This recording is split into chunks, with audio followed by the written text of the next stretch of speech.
لا الہ الا اللہ پڑھ لا الہ الا اللہ۔ اسی طرح حضرت عمر رضی اللہ تعالیٰ عنہ حج پر تشریف لائے تو اس وقت تو آپ ہی امیر المومنین تھے، آپ ہی بادشاہ تھے، آپ ہی خلیفہ رسول اللہ تھے،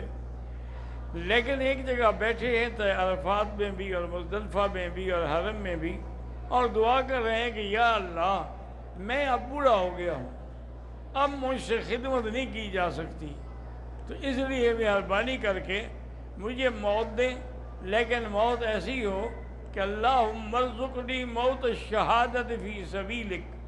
والدفن فی بلد رسولک، یا اللہ موت شہادت کی ملے اور دفن مدینے میں ہو۔ یہ حضرت دعا بار بار دعا مانگ رہے ہیں، چونکہ حضرت عمر رضی اللہ تعالی عنہ کی تو بڑی دور رس نظر ہوتی تھی،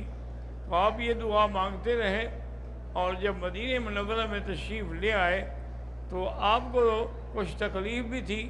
اور ایک آدمی تھا جو حضور کی خدمت میں آیا، اس کا نام تھا ابو لولو فیروز مجوسی، وہ یہ چکیاں تھے نا آٹا پیسنے والی، یہ چکیاں بناتا تھا، وہ آیا، اس نے کہا کہ حضرت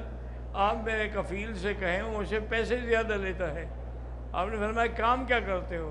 انہوں نے کہا جی میں چکیاں بناتا۔ کہا بھی پھر یہ تو بڑا کام ہے، اس میں تو آپ زیادہ کماتے ہیں، وہ اگر آپ سے کچھ لیتا ہے مزدوری تو ٹھیک کرتا ہے،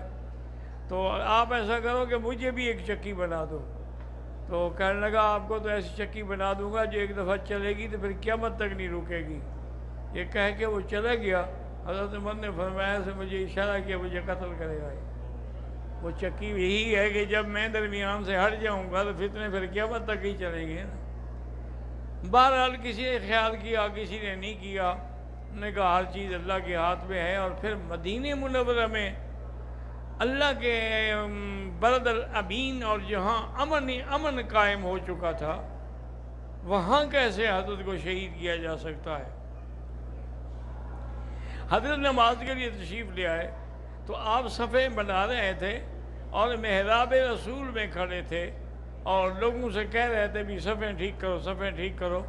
اسی اثنا میں وہ بدبخت چھپا ہوا تھا، ابو لولو جو تھا، اس نے زہر میں خنجر بجھایا ہوا تھا، وہ خنجر مارا اور سارا پیٹ مبارک آپ کا چیر دیا، حتیٰ کہ آپ کی آنتیں مبارک باہر آ گئی، تو فوراً آپ نے ایسے آنتوں پہ ہاتھ رکھ دیا، اور آپ نے پیچھے جو کھڑا تھا بیٹا اس کو اشارہ کیا کہ نماز پڑھو، تاکہ اگر جان جائے لیکن نماز میں کمی نہ آئے۔ اس نے پھر نماز کے لیے کھڑا ہوا۔ صحابہ کہتے ہیں کہ جب آواز بدلی لگی تو ہم حیران ہوئے کہ بھی یہ عمر کی آواز تو نہیں ہے، یہ تو آواز میں تبدیل لگتی ہے۔ بہرحال جب بھی اسلام پھرا تو اس کو صحابہ نے پکڑنے کی کوشش کی اس قاتل کو، لیکن اس ظالم کے ہاتھ میں چونکہ خنجر تھا وہ سب کو مارتا رہا، 9 آدمی اور بھی شہید ہو گئے۔ پھر وہ پکڑا گیا۔ حضرت عمر رضی اللہ تعالیٰ عنہ نے صحابہ سے پوچھا کہ سب سے پہلے مجھے یہ بتاؤ کہ مجھے مارنے والا مسلمان تھا یا کافر تھا؟ انہوں نے کہا حضرت وہ تو مجوسی ہے، کافر ہے ابو لولو فیروز۔ آپ نے کہا فزت برب الکعبہ، خدا کی قسم، مجھے کعبے کے رب کی قسم میں کامیاب ہو گیا، الحمدللہ کہ مجھے کسی کافر نے مارا ہے، کسی مسلمان نے تو نہیں مارا ہے۔ تو حضرت عمر رضی اللہ تعالیٰ عنہ نے اسی حالت میں خلافت کے فیصلے بھی فرمائے، اور اپنے بیٹے کو بلایا اور کہا کہ آپ ایسا کرو کہ بی بی عائشہ کے پاس جاؤ، چونکہ وہ حجرہ مبارک جس میں حضور صلی اللہ علیہ وسلم کی ذات ہے اور ابو بکر ہیں، یہ حجرہ جو ہے اصل میں بی بی عائشہ کا ہے، تو جب تک بی بی عائشہ اجازت نہ دے اس کے حجرے میں کوئی تدخل نہیں ہو سکتا۔ تم آپ جا کے کہیں کہ ارسلنی عمر، مجھے امیر المومنین نہ کہنا مجھے عمر نے بھیجا ہے، کیونکہ اب میں امیر المومنین نہیں رہا، اب میری موت آ گئی، تو ہو سکتا ہے امیر المومنین کہنے کی وجہ سے وہ رعایت کر لیں، صرف میرا نام لینا، کبھی وہ اجازت چاہتے ہیں۔ تو وہ آیا تو اس نے بی بی عائشہ کو بلایا، بی بی عائشہ دروازے پر پردے کے اندر کھڑی ہوئی، اس نے کہا کہ مجھے عمر نے بھیجا ہے رضی اللہ عنہ، اور درخواست کی ہے کہ چونکہ آقا انعامدار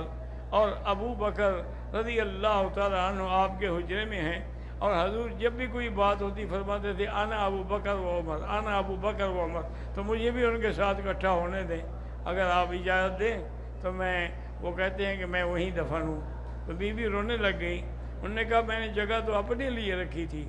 لیکن عمر کا حق ہم سب پر زیادہ ہے،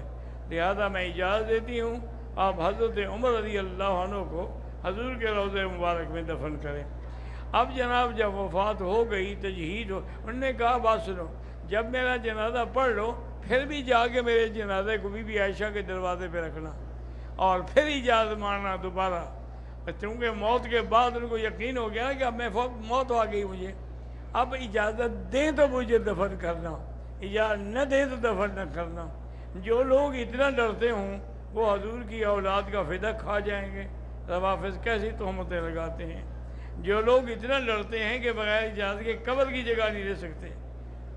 تو بہرحال اللہ تبارک و تعالیٰ نے حضرت عمر رضی اللہ تعالیٰ عنہ کی یہ دعا جو تھی وہ قبول فرمائی، حتیٰ کہ بعض علماء تو یہ کہتے ہیں کہ اس دعا کو بھی وظیفہ سمجھو، جب موقع ملے یہی دعا کیا کرو کہ اللہم ارزقنی موت الشہادت فی سبیلک والدفن فی بلد رسولک۔ تو اللہ تبارک و تعالیٰ قادر ہیں، جیسے ان کی دعا منظور ہو گئی، ہم میں سے بھی کسی کی دعا کو جو ہے وہ منظور فرما لے۔ تو اللہ پاک آپ کو اور مجھے بھی صحیح طریقے پہ راستے پہ چلنے کی توفیق دے۔ وآخر دعوانا ان الحمد للہ رب العالمین۔